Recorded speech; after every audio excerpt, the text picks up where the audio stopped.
پس از واقعه ناگوار فوت مهسا امینی، فرضیه‌های مختلفی در مورد علت مرگ او مطرح شد. عده‌ای از پزشکان و متخصصین مسئله بیماری زمینه‌ای و عمل جراحی او در سن 8 سالگی را مطرح کردند و در مقابل گروه دیگری بدون هر گونه دلیل یا مستندی با مطرح کردن شبهه ضرب و شتم مهسا سعی داشتند جامعه غمگین از این اتفاق تلخ را ملتهب کنند.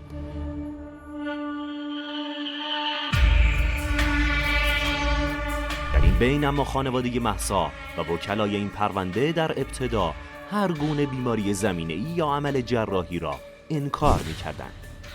پدر مهسا بارها تاکید کرد او هیچ گونه بیماری نداشته و در طول سالهای گذشته فقط دچار سرماخوردگی ساده شده است. اینا دروغ میگن، برادر من، خواهر من، اینا دارن دروغ میگن. به خدا دختر من برای یه بیماری ساده بیمارستان نرفته، هیچ جایی نرفته.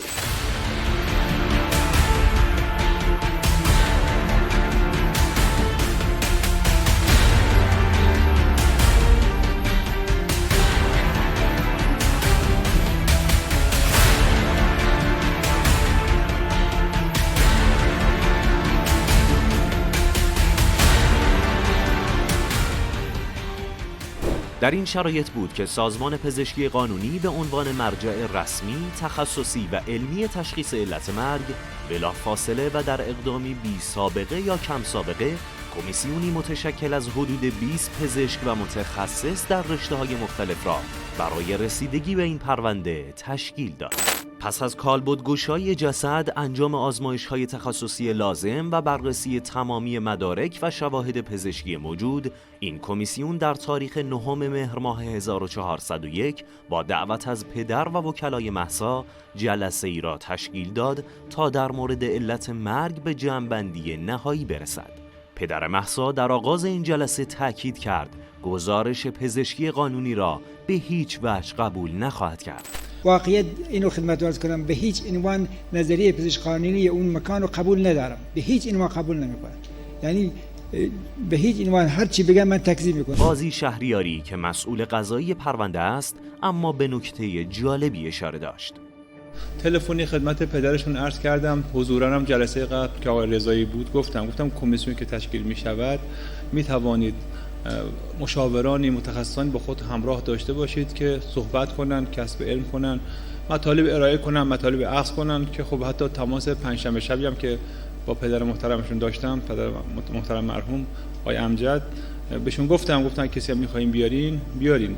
مانعی ایجاد نکردیم واقعیت که شما بخواید متخصصی بیارین با خودتون بشینه تو جلسه صحبتی بکنید، حرفی نظر علمی بده. خب الانم انتظارم برای این بود که حتما با خودتون کسی آوردین. واقعیت دیدم که خب کسی رو نیاوردین. در ادامه پدر مهسا توضیحاتی در مورد سابقه بیماری او داد و انجام عمل جراحی مغز را تایید کرد. اولا دختر من واقعا سالم بود. وقتی اومد اینجا و حتی چندین سال دروغایی پشت سر هم میذارن مریض بود یا چی بود، اینا واقعا دختر من سالم بود. من اینو میتونم تایید بکنم که هیچ گونه مشکلی نداشته. این جراحی هم که شده مال 17-18 سال قبل، اونم جراحیش هم یه لکه مانندی بوده، کیس مانندی بوده تو سرش. نیکبخت وکیل پرونده اما در حضور پزشکان و متخصصین اصرار داشت مهسا هیچ عملی در ناحیه مغز انجام نداده و صرفاً یک خال را از روی پیشانی برداشته است. بیماری هم که داشته نه بیماری داخل جمجمه بوده نه نمیدونم هیچ حادثه اینطور. ایشون روی این جای سرش یه خالی وجود داشته، گفتن این خال بهتره معالجه بشه و عمل بشه و در بیمارستان میلاد بوده به اصطلاح پرونده بالینی ایشون هم در بیمارستان میلاد وجود داره. آقای وکیل در ادامه هم تاکید داشت مهسا فقط یک داروی تیروئید مصرف می‌کرده. تنها قرصی که ایشون مصرف کرده قرص تیروئید بوده. پدر اما توضیحات متفاوتی در مورد داروهای مصرفی توسط مهسا داشت. بعد از جراحی که انجام شد ما پیش آقای دکتر بهرامی تو تبریز بود، فوق تخصص غدده. قرصایی هم که براش تایید کرد و آزمایش‌های سری آزمایش‌ها که گرفت و اینا فقط قرص هیدروکورتیزون بود با لویتوریسکول. این هر روز یه نصف از اون یه نصف هم از این می‌خورد. مرتب مصرف کرده و بعد از اونم هیچ گونه مشکلی نداشته. هر سال یه بارم می‌بردیم سری آزمایش اونا می‌گرفت، همون روال قبلی که ام بود همون با همین ادامه داد تا همون تاریخ. بعد این زمان مسافرت هم اینها رو مصرف مرتب می‌کرد. من مرتب خودم پیگیری می‌کردم، یعنی خودشم مرتب مصرف می‌کرد. این دسموپرسین هم که تو بینی می‌زدن مصرف می‌کرد. این خیلی کم، چه موقع مصرف می‌کرد؟ اکثرا شبا وقتی مثلا جایی می‌رفتیم، مسافرتی جایی می‌رفتیم. خانم مهسا امینی متولد سال 1378. پس از اینکه مشخص شد مهسا 3 داروی مهم را مصرف می‌کرده و در طول تمام سالهای پس از عمل جراحی مغز تحت نظر پزشک بوده، نوبت به شبهاتی همچون ادعای ضربه به سر رسید. علمم نورورادیولوژی است، یعنی علوم اعصاب، رادیولوژی علوم اعصاب خوندم، در انگلستان هم این درس خوندم و بالاخره همونطور که دوستان گفتن ما قسم خوردیم این حقیقت رو بگیم. به غیر از آثار جراحی قبلی که همون که فرمود مال 15-16 سال قبل هر چقدر بوده قدیمی در مغز، یافته دیگه که داریم ما سکته وسیع مغزی است ناشی از توقف قلبی. واقعا صادقانه عرض میکنم بهتون به عنوان یه پزشک بالاخره ما دیدیم، ما سالیان سال تو تروما کار کردیم، تصادف جاده دیدیم، گوله خوردن دیدیم. مریضی که بخواد به علت مرگ مغزی بمیره باید شواهدی رو داشته باشه. از اینجا به بالا شواهدی در داخل جمجمه دارم عرض کنم که بتونه به ما نشون بده که ایشون به علت ضربه فوت کرده وجود نداره. اینو مطمئن هستم و پای حرفم روز قیامت وای میستم. من خواهشم اینه که برای اینکه دل خودتون آروم بشه، خیلی مهمه دل شما آروم بشه که با بچه به هر علت دیگه بوده با ضربه پلیس کشته نشده. در ادامه جلسه توضیح داده شد چرا درخواست پدر مهسا برای حضور در سالن تشریح پزشکی قانونی در زمان کالبدگشایی رد شده است. من به شما حق میدم خب که چون نذاشتید من ببینم پس حتما چیزی بوده. ولی درسته نذاشتن شما ببینید جسد در موقع بسیار کالبدگشایی که واقعا از لحاظ روحی هم درست نیست و اگر موردی هم کسی بیاد ببینه فقط و فقط با دستور قضایی است. ما به عنوان پزشکی قانونی اصلا اجازه نداریم بگذاریم کسی به جز پزشکی قانونی در زمان حضور به اصطلاح معاینه جسد حضور داشته باشه. این عکس‌هاش هست آقای امینی، عکس‌های جسد مرحوم قبل از کالبدگشایی و در زمان کالبدگشایی هست. این که دیگه قابل تغییر نیست. میتونید اگر خواستید از قاضی بخواید ملاحظه بکنید و ببینید که نه خونریزی از گوش داره، نه خونریزی از پس سر داره، نه کبودی در زیر چشمش هست که بخواد تایید کننده یه ضربه احتمالی باشه. قاضی شهریاری اما به این توضیحات هم اکتفا نکرد و در پی درخواست پدر مهسا از متخصصین پزشکی قانونی در مورد علت مشاهده خونریزی از گوش و بینی او در زمان غسل جسد سوال پرسید. ادعای پدر مرحومه مبنی بر این که خب میگه من دیدم که از ناحیه گوش خون اومده، چون روز جلو وکیلشون هم گفتم واقعا ما قضات تخصص آنچنانی تو علم پزشکی نداریم. ایشون میگه من زمانی که بردم شهرستان در قصال خونه رویت کردم اینه که در ناحیه گوشش و حالا میگه حالا اشاره کرد چشمش، بس کنم پایین چشمش و پشت گردنش حالا علائم میدیده، آثاری دیده.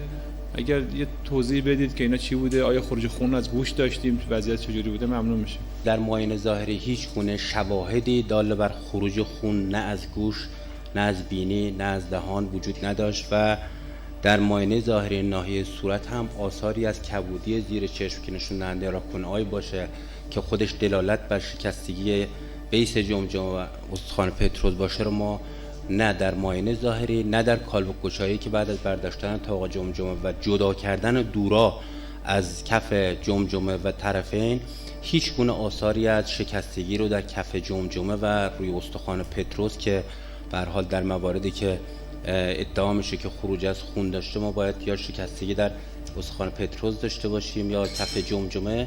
ما در کالبدگشایی هیچ نکته و شواهدی داله بر شکستگی در استخوان کف جمجمه و استخوان پتروس رو ندیدیم. در ارتباط با خروج خون که افراد دیگری در اونجا به عنوان حالا غسال اینا دیدن، ببینید شما وقتی جسد رو میبینید که جمجمه باز شده و جرح ایجاد شده، یعنی ما خودمون بعد از فوت جمجمه رو باز کردیم، خب طبیعی از اون محلها خون نشت میکنه. اون خونی که افراد حالا غیر حرفه‌ای مثل غسال میبینن و به شما گزارش میکنن اونها ناشی از کالبدگشاییه. شبهه مشاهده لکه‌های خون در داخل گوش مهسا در بیمارستان کسری هم در این جلسه مورد بحث و بررسی قرار گرفت. خب احیاء مریض قلبی خب مکرر ما انجام میدیم. بیمارانی که یک بار دچار ایست قلبی میشن دچار ادم ریه میشن، خونابه‌ای و حتی خون داخل ریه خب جمع میشه و بعد از اینکه لوله ریه گذاشته میشه جهت آنبو زدن و دادن تنفس، از لوله اون ریه یا از اطراف اون لوله خب خونریزی خیلی زیادی در صورت و گردن و خیلی وقت داخل لاله گوش و پس گردن، اون خونریزی که داخل بیمارستان به دنبال احیاء قلبی دیده میشه خب مکرر این حالت هست و لزوما به معنی اینکه همیشه از داخل گوش اومده نیست، خیلی از مواقع اینها از بیرون گوش وارد گوش میشه. یکی از نکات مهم این جلسه حضور جراح مغز و اعصابی بود که مهسا را در 8 سالگی عمل کرده. او در اواخر جلسه به نکته جالبی اشاره کرد.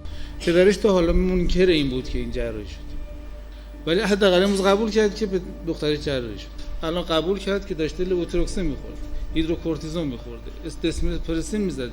حالا و پس از انتشار گزارش رسمی پزشکی قانونی و ارائه دلایل متقن علمی در خصوص وجود بیماری زمینه‌ای در مهسا و عمل جراحی او در 8 سالگی و نقش این موضوع در اتفاق تلخ رقم خورده، نیکبخت وکیل این پرونده روز 18 مهر در گفتگو با یکی از روزنامه‌های کشور میگوید مهسا 15 سال پیش عمل جراحی تومور مغزی انجام داده و تا آخرین روزهای زندگیش دارو مصرف می‌کرده و زیر نظر پزشک بوده است. 86 توسط استاد مسعود شیروانی عمل شدن. تشخیص اولیه‌شون کرانیوفارنژوما بوده، تشخیص نهاییشون کرانیوفارنژوما بوده. تومور مغزی هستش که در اطفال خودشون نشون میده و باید جراحی بشه. او همچنین 19 مهر در گفتگو با یکی دیگر از روزنامه‌های کشور گفت دادخواهی از طریق مراجع قضایی را انتخاب کرده ایم.